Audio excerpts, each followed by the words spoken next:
शेतकरी मित्रांनो नमस्कार. मी डॉक्टर शांतिकुमार पाटील. आज आपल्यासमोर शाश्वत शेतीचा एक भाग म्हणून सगळ्यात महत्त्वाचा विषय घेऊन मी तुमच्यासमोर आलो आहे. आज आपल्याला माहिती घ्यायची आहे की पाचट व्यवस्थापन करायचं म्हणजे नेमकं काय करायचं. आपण एका प्लॉटमध्ये आहोत, ज्या ठिकाणी व्यवस्थापन केलेलं आहे त्या प्लॉटवर आपण आलेलो आहोत आणि आपल्याच मार्गदर्शनाखाली हा प्लॉट चालू आहे. खरं म्हणजे शेतकरी मित्रांनो, ऊस हे एकमेव आपल्या भागातलं शाश्वत पीक आहे. कारण आजसुद्धा त्याचा भाव जवळपास निश्चित आहे म्हटलं तरी काय हरकत नाही. आणि ऊसाचं वैशिष्ट्य असं आहे की कितीही संकट आली तरी ऊस आपल्याला तोट्यात जाऊ देत नाही, म्हणून मी त्याला शाश्वत म्हणतो. कारण ऊस जळून गेला तरी 3 रुपये किलो, बुडून गेला तरी 3 रुपये किलो, 9 महिन्याचा गेला तरी 3 रुपये किलो आणि 18 महिन्याचा गेला तरी 3 रुपये किलो. मग अशा पद्धतीच्या पिकाचं सगळ्यात महत्त्वाचं जे अवशेष असतं ते म्हणजे ऊसाचा पाला. आणि हा ऊसाचा पाला शेतकरी बांधवांनो आपण सहज जाता जाता पेटवतो. आता हा पाला किती असतो आपल्या बऱ्याच शेतकऱ्यांना अजून माहीत नसेल, तर आज तुम्हाला मला तेच सांगायचं आहे. बाबा 1 एकर क्षेत्रामध्ये पाला किती असतो. शेतकरी मित्रांनो, कधी तुम्ही याचा अभ्यास केला असेल तर आज थोडंफार शास्त्र आपण समजून घेऊया. जर तुम्ही कधी वाळलेल्या पाल्याचं जर वजन केलं, एक वाळलेल्या पाल्याचं जर वजन केलं तर जवळपास 10 ते 12 ग्रॅम भरतं. आपण 10 ग्रॅम धरूया. आणि ज्यावेळेस ऊस हा गाळप होतो म्हणजे कारखान्याला जातो, त्यावेळेस कारखान्याला जात असताना या एका एकरामध्ये ऊसांची संख्या किती मिळते आपल्याला, तर सरासरी 40,000पर्यंत संख्या मिळते. भलेही ती भरणीच्या वेळेस 1,00,000 असेल किंवा 80,000 असेल, परंतु गाळपयोग्य ऊसांची संख्या ही जवळपास आपल्याला 40,000 मिळते. आणि ज्यावेळेस कारखान्याला ऊस तुटून जाणार आहे त्यावेळेस आपण एका ऊसाला सरासरी 25च कांडी धरू, जास्त धरायला नको, 25च कांड्या धरा. कारण बरेचसे ऊस उत्पादक शेतकरी आहेत जे आडसाली पिकवतात ते 40, 45, 50 पिकवतात. पूर्व हंगामी सुरू ऊस उत्पादक 20, 25, 30 कांड्यापर्यंत जातात. पण सरासरी आपण एक 30 कांड्यांचा ऊस आणि एकरामध्ये 40,000 ऊस जर कारखान्याला जात असतील तर एक गोष्ट लक्षात घ्या, एका ऊसापासून आपल्याला जवळपास 250 ग्रॅम पाला भेटतो. मग 40,000 ऊसापासून हा पाला झाला किती, तर 40,000 ऊसापासून या पाल्याचं वजन होते 10 टन. म्हणजे आपण एका एकरामध्ये 10 टन पाला असतो. आणि हे ऊसाचं पाचट आपण 1 पैशामध्ये पेटवतो. 1 पैशामध्ये म्हणजे कसं, 8 आण्याची काडी पेटी आणि एका काडीची किंमत 1 पैसा. प्लॉट तुटून गेला की आपण त्याला काडी लावून मोकळं करतो. मग आपण हे 10 टन पाला जर आपल्या शेतामध्ये ठेवला, आपण जर त्याचं व्यवस्थापन केलं तर मात्र आपल्याला कुठल्याच अडचणी येणार नाहीत. उलट आपल्या जमिनीचा पोत सुधारणार आहे आणि उत्पादकतेमध्ये वाढ होणार आहे. मग हे पाला फक्त जमिनीत ठेवून चालणार आहे का, नाही, तर आपल्याला त्याचं व्यवस्थापन करावं लागतं आणि ते आपल्याला आज समजून घ्यायचं आहे. म्हणजे नकळतपणे आपण 10 टन पाला पेटवतो.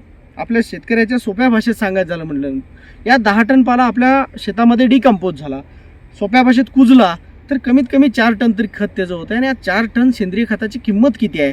त्यामुळे इतकं चांगलं सेंद्रिय खत हे जे नैसर्गानं आपल्याला दिलेलं आहे त्याचं आपण विल्हेवाट कशा पद्धतीनं लावायचं ते मी तुम्हाला सांगतो. बरं, हा झाला पाला ठेवण्याबाबतीचा निर्णय.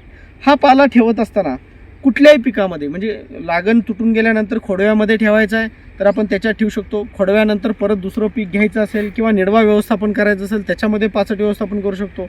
आणि पीक बदलायचंच असेल तेव्हासुद्धा आपण आपल्या शेतातला पाला बाहेर काढायचं नाही. कारण एवढं मोठं सेंद्रिय खत नॅचरली आपल्याला त्या पिकापासून मिळते, त्याला आपल्याला पेटवायचं नाही, हा निश्चय आपल्याला करायचा आहे. मग आता चालू पिकामध्ये कशा पद्धतीनं त्याचं नियोजन केलं पाहिजे. ज्यावेळेस आपल्या शेतातला ऊस तुटून जातो, या प्लॉटमध्ये बघू शकता तुम्ही, इथं खोडवा व्यवस्थापन चालू आहे. आणि याच्यामध्ये मी जी सुरुवातीला कामं करायचं म्हणतो म्हणजे ऊस तुटून गेल्यानंतर प्रामुख्यानं पहिलं काम करायचं असतं की पालाकुट्टी करून घेणे. पालाकुट्टी करून घेतल्यानंतर हा पाला प्रत्येक सरीमध्ये भरून घेतलेला आहे. इथं तुम्हाला दिसत असेल हा पाला म्हणजे हे बोध रिकामे करून हा पाला प्रत्येक सरीमध्ये दाबून घेतला. हे दाबून घेतल्यानंतर याच्यावरती या पाल्यावरती म्हणजे 1 टन पाला कुजवायचा असेल तर जवळपास आपल्याला 10 किलो सिंगल सुपर फॉस्फेट आणि 6 किलो युरिया लागतं. म्हणजे नत्र आणि स्फुरद असेल तर या पाचटाचं डिकम्पोजिशन लवकर होतं. याच खतासोबत आपल्याकडं उपलब्ध असणारं थोडंफार शेणखत आणि डिकम्पोजिंग कल्चर म्हणजे मार्केटमध्ये पावडर फॉर्ममध्ये मिळतं किंवा लिक्विड स्वरूपात मिळतं, पाचट कुजवण्याचं कल्चर, ते सगळं एकत्रित मिक्स करून काय करायचं, या पाचटावरती टाकून घ्यायचं. ह्या पाचटावरती टाकल्यामुळे त्याची डिकम्पोजिशनची प्रक्रिया फास्ट होणार आहे. ही प्रक्रिया चालू असतानाच ह्याला अजून मदत म्हणून आपल्याला काय करायचं आहे, ज्यावेळेस आपण लागण करतो त्यावेळेस बेसल डोस टाकतो किंवा 40 दिवसांना परत दुसरी खतांची मात्रा टाकतो. परंतु खोडव्याला काय होतं, बरेच शेतकरी भरणी करायची गडबड करतात, म्हणजे लगेच भरणी करून मोकळं व्हायचं. तसं न करता आपल्याला याच्यामध्ये काय करायचं आहे, वरंब्याच्या दोन्ही बाजूला, हे दिसतंय तुम्हाला, हा वरंबा आहे म्हणजे बोध म्हणतो आपण याला, दोन्ही बाजूला आपल्याला काय करायचं आहे, बगला फाडायचे आहेत, म्हणजे बगलाची माती काढून ती पाचटावर पडली पाहिजे अशा पद्धतीची व्यवस्था करायची. आता बऱ्याच ठिकाणी ट्रॅक्टरच्या साहाय्याने हे केलं जातं, हे सुद्धा ट्रॅक्टरच्या साहाय्याने केलेलं आहे, म्हणजे बगला फाडून डोस भरला. जसं आपण लागणीला बेसल डोस भरतो तसं याला सुद्धा आपल्याला याच्यामध्ये डोस भरून घेतला. ह्याचा फायदा काय झाला, हा जो रासायनिक खतांचा डोस आहे ह्या बोधाच्या जी मुळं बाहेर आलेले आहेत त्याच्या कार्यकक्षेत पडला, म्हणजे रासायनिक खत वाया जाणार नाही.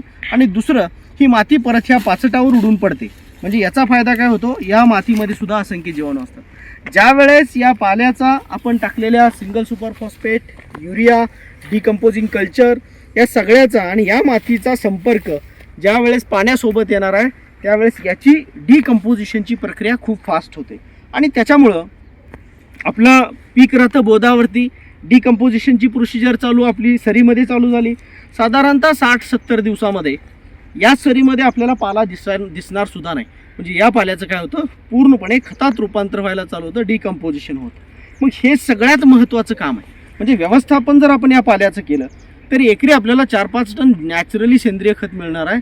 आणि हे सेंद्रिय खत आपण जे एक पैशामध्ये पेटवून देतो हे खूप चुकीचं आहे. आज बऱ्याच ठिकाणी आम्ही कार्यक्रमांच्या माध्यमातून पोचतो, तिथं जाऊन सांगतो आणि माझ्या माहितीप्रमाणे 70-80% आज शेतकऱ्यांच्यामध्ये हा बदल दिसून आलेला आहे. कारण हे इतकं मोठं खत आपण जर पेटवत असेल तर मग शेतीची परिस्थिती अवघड आहे. मग शाश्वत शेतीकडे वाटचाल का, कारण जमिनीमध्ये सेंद्रिय कर्बाचं प्रमाण वाढणार आहे. कारण या पाचटामध्ये जवळपास 35 ते 40% सेंद्रिय कर्बाचं प्रमाण आहे. दुसरं, याच्यामधून नत्र मिळणार आहे, साधारणतः 0.20 ते 0.40पर्यंत नत्र आहे, 0.30 पर्यंत स्फुरद आहे, जवळपास 0.50 ते 0.70 टक्क्यांपर्यंत पालाश आहे. त्याचबरोबर काही सूक्ष्म अन्नद्रव्य या पाचटातून मिळणार आहेत. या पाचटामध्ये काही मेनचट प्रदान असतात, लिग्नोप्रोटीन्स असतात. हे आपल्या जमिनीत असणाऱ्या जीवाणूंचं सगळ्यात आवडतं खाद्य आहे. आणि या सगळ्या गोष्टी आणि या सगळ्या बाबींचा विचार केला तर दुसरं महत्त्वाचं गोष्ट, आपल्या जमिनीचा पोत सुधारण्यासाठी सगळ्यात फायदेशीर ठरणारं हे ऊसाचं पाचट आहे. त्यामुळे शेतकरी बांधवांनो, काही झालं तर आपल्याला हे पाचट पेटवायचं नाही. तुम्हाला कुठल्याही क्षणी कसल्या पद्धतीच्या अडचणी येऊ दे पाचट व्यवस्थापन करायला, तुम्ही आम्हाला एक आवाज द्या, एक हाक द्या, आम्ही तुम्हाला 100% मार्गदर्शन करू. पण हे आपल्या शेतातलं सोनं आपल्याला अजिबात पेटवायचं नाही. याच सोबत याचे अनेक फायदे आहेत. आपण पाचट सरीमध्ये ठेवल्यामुळं तणांचं नॅचरली नियंत्रण होणार आहे. या ठिकाणी तणांचा प्रादुर्भाव होणार नाही, पाण्याची गरज कमी लागणार आहे, कारण या ठिकाणी बाष्पीभवन कमी होणार आहे. आणि आपण टाकलेल्या रासायनिक खतांना या सेंद्रिय खताची जोड मिळाल्यामुळं त्या ठिकाणी त्याची कार्यक्षमता वाढणार आहे. म्हणजे ह्या पाचट ठेवणे म्हणजे फक्त काय एकच फायदा आहे असं नाही.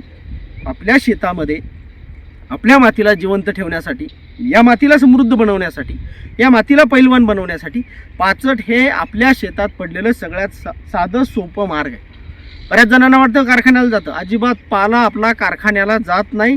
आपला पाला आपल्याच शेतात आहे, फक्त आपल्याला त्याचं व्यवस्थापन करायचं आहे. फक्त ते सरीमध्ये तसंच न ठेवता जर त्याचं आपण मी सांगितल्या पद्धतीनं व्यवस्थापन केलं तर आज तुम्ही 4 टनात सेंद्रिय खताचे पैसे मिळवल्यासारखे आहेत, एवढं मात्र लक्षात ठेवा. आणि हा पाचट व्यवस्थापन म्हणजे कुठल्याही असू दे, लागणीतनं खोडव्यात ठेवायचं असेल असू दे, खोडव्यापासून निडव्यात असू दे, कितीही पिकं घ्या, पण आपल्या शेतातला पाला आपल्याला पेटवायचं नाही. मग ही सुरुवात आहे शाश्वत शेतीची, ही सगळ्यात महत्त्वाची सुरुवात आहे. भविष्याच्या काळामध्ये रासायनिक खतं जी महाग झालेली आहेत किंवा होत चाललेली आहेत यांना नियंत्रित करण्यासाठी, प्रोडक्शन कॉस्ट कमी करण्यासाठी आणि नैसर्गिक आपल्या जमिनीचा सेंद्रिय कर्ब वाढवण्यासाठी, जमिनीचा पोत सुधारण्यासाठी सगळ्यात महत्त्वाचा घटक म्हणजे हे आपलं ऊसाचं पाचट आहे. आता बऱ्याच ठिकाणी आम्ही जातो, माझी वसुंधरा अंतर्गत कार्यक्रम असतात आणि धूरमुक्त गाव अभियान, ते गावातनं धूर तर जाईलच जाईल, परंतु आपल्या जमिनीचा पोत ह्या काळ्या आईचं संरक्षण करण्याचं काम इथून पुढं कुणाच्या हातात आहे तर सगळ्या शेतकरी बांधवांच्या हातात आहे. त्यामुळे प्रत्येक शेतकऱ्यांनी आवर्जून लक्षात ठेवायचं, काहीही झालं तरी आपल्या शेतातला पाला पेटवायचा नाही. याच्यावरती आणखीन 1-2 मिनटं मी घेईन.